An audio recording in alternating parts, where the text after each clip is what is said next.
नमो तस् भगवतो अरहतो सम्मा सम्बुद्धस्स।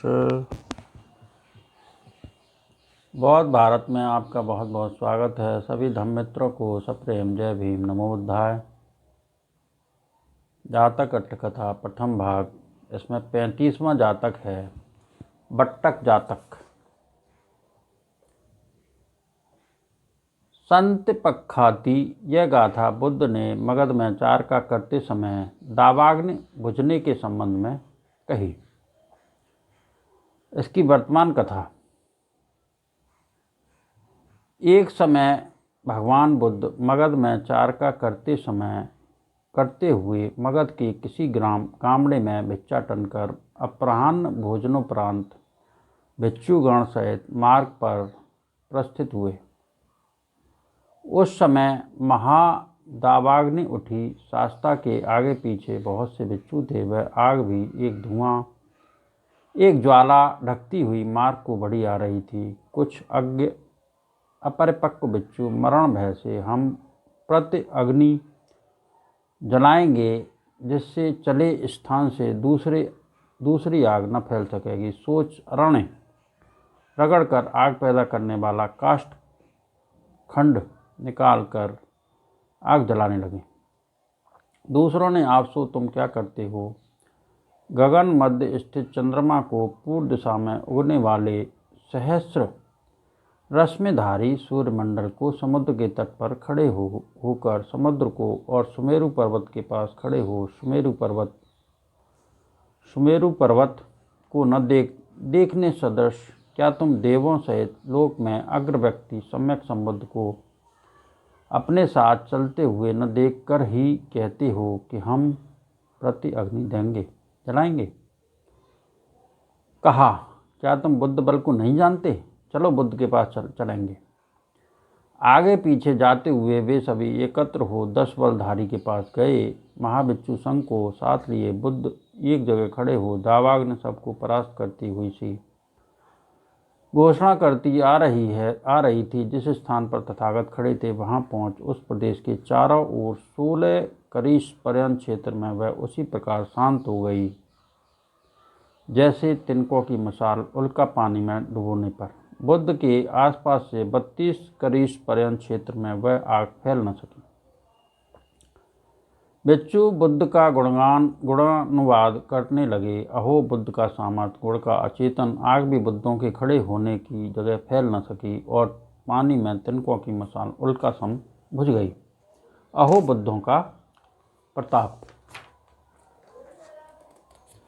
शास्ता ने उनकी बातचीत सुनकर, भिक्षुओं, यह मेरा अब का बल नहीं जिसके कारण यह आग इस भूमि प्रदेश में पहुंचकर शांत हो गई, यह मेरी पुरानी सत्य क्रिया का बल है। इस प्रदेश में इस सारे कल्प भर आग न जलेगी। यह कल्प भर स्थिर रहने वाली प्रतिहार्य अलौकिक क्रिया है। आयुष्मान आनंद ने शास्ता के आसनार्थ बैठने के लिए चौथाही संगाटी बिछा दी। शास्ता पालती मारकर बैठ गए। भिक्षु संघ भी प्रणामोपरांत तथागत को घेर कर बैठ गए। तब भिक्षुओं के भंते, यह जो अब की बात है सो तो हमें प्रकट है। अतीत की जो बात छिपी हुई है उसे प्रकट करें। याचना करने पर बुद्ध ने पूर्व जन्म की कथा कही। अतीत कथा।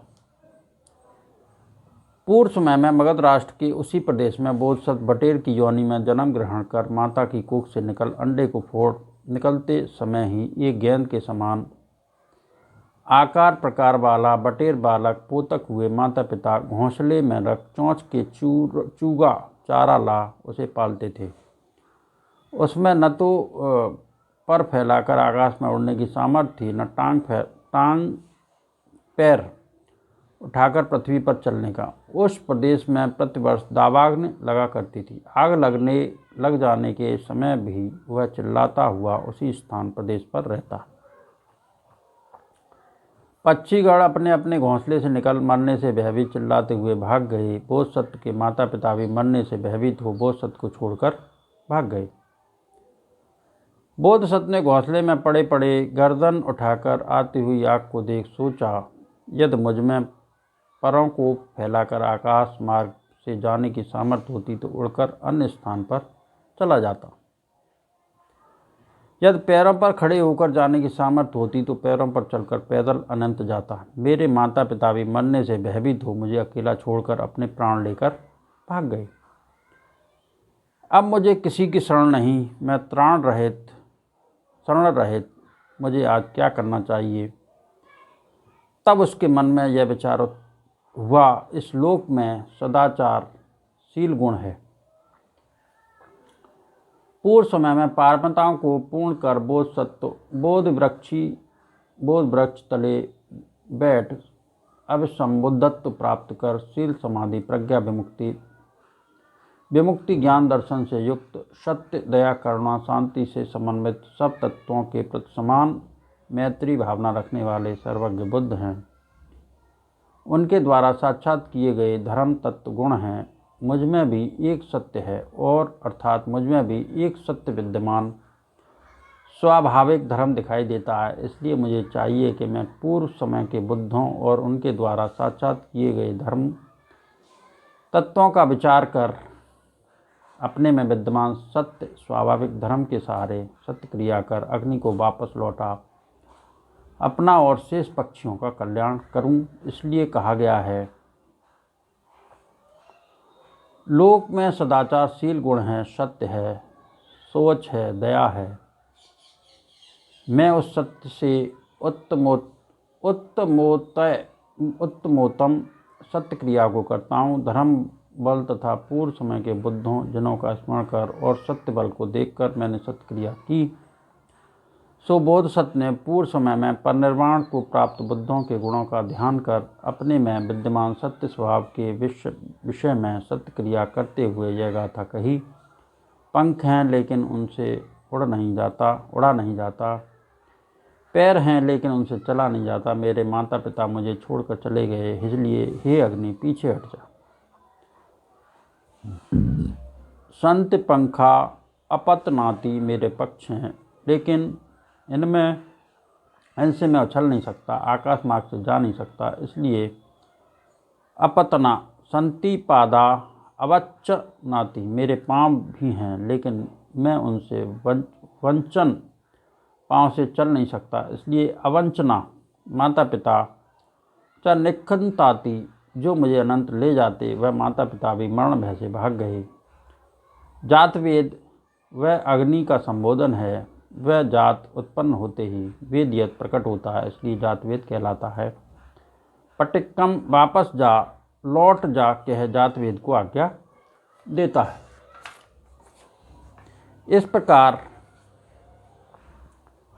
महासत्व ने यदि मेरा पंखों सहित होना सत्य है और उनको फैलाकर आकाश में उड़ने की सामर्थ्य न होने की बात सत्य है, यदि मेरा पाँव सहित होना और उनको उठाकर न चल सकने की तथा माता पिता द्वारा मुझे घोंसले में ही छोड़कर चले जाने की बात सत्य है, स्वभाव जनित है, तो हे जातवेद इस सत्यता के कारण तू यहाँ से लौट जा। घोंसले में पड़े ही पड़े सत्क्रिया की। उसके सत्क्रिया करने के साथ ही यज्ञ 16 करीस भर स्थान से दूर हट गया।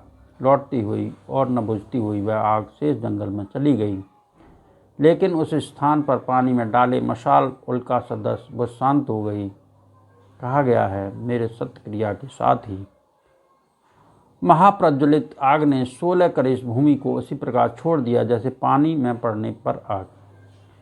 इस प्रकार इस स्थान इस सारे कल्प के लिए अग्नि से सुरक्षित हो गया। यह कल्प भर मेरे स्थिर रहने वाली प्रत्याहार क्रिया हुई। इस प्रकार बोध सत्क्रिया करके जीवन की समाप्ति पर कर्मानुसार परलोक गए। बुद्ध ने भिक्षुओं, इस समय जो जंगल की अग्नि से न जलना है, यह मेरा आपका बल नहीं बल्कि पूर्व समय में बटेर शिशु होने के समय का मेरा सत्य बल है। यह धर्मदेश न कह आर्य सत्यों को प्रकाशित किया। सत्यों के अंत में कोई श्रोतापन्न हुए, कोई सक्रागामी हुए, कोई अनागामी, कोई अरहंत हुए। बुद्ध ने ये परिणाम संगठित कर जातक का सारांश प्रस्तुत किया। उस समय के माता पिता अब के माता पिता थे। बटेर राज तो मैं ही था, बट्टक जातक। इस जातक के प्रभाव से सभी का मंगल हो, सबका कल्याण हो, सबके दुखड़े दूर हों, संसार के सारे प्राणी सुखी रहें, सुखी रहें, सुखी रहें। साधु साधु साधु।